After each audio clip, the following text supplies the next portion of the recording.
Gandang araw mga kasambuhay. May tanong lang ako.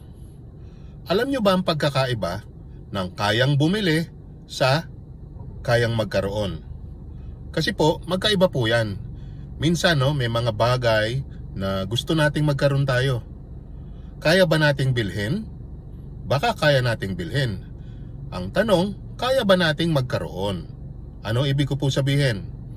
Ang gagamitin kong halimbawa ay kotse. Kotse, no?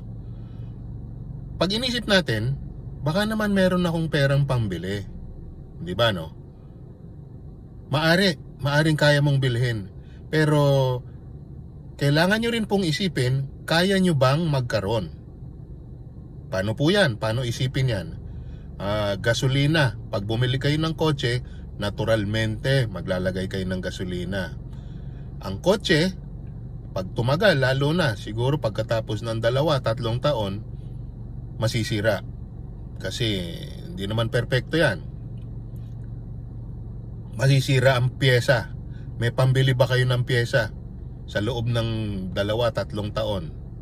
Hindi mura ang pyesa. Baterya. Ang baterya, namamatay.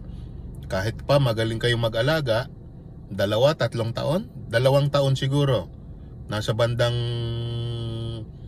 6,000-7,000 na yata ngayon ang yung generic, no? So, yan.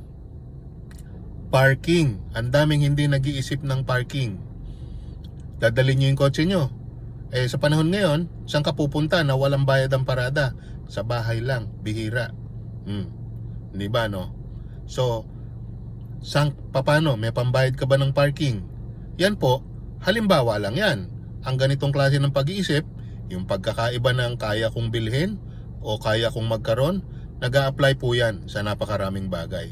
Yun lang ho, gusto ko lang ibahagi sa inyo.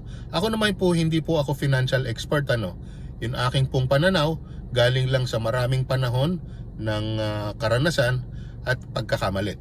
Marami po akong natutunan sa pagkakamali at binabahagi ko lang ho sa inyo. So ulitin ko lang, maganda kung malaman yung pagkakaiba ng kayang bumili sa kayang magkaroon.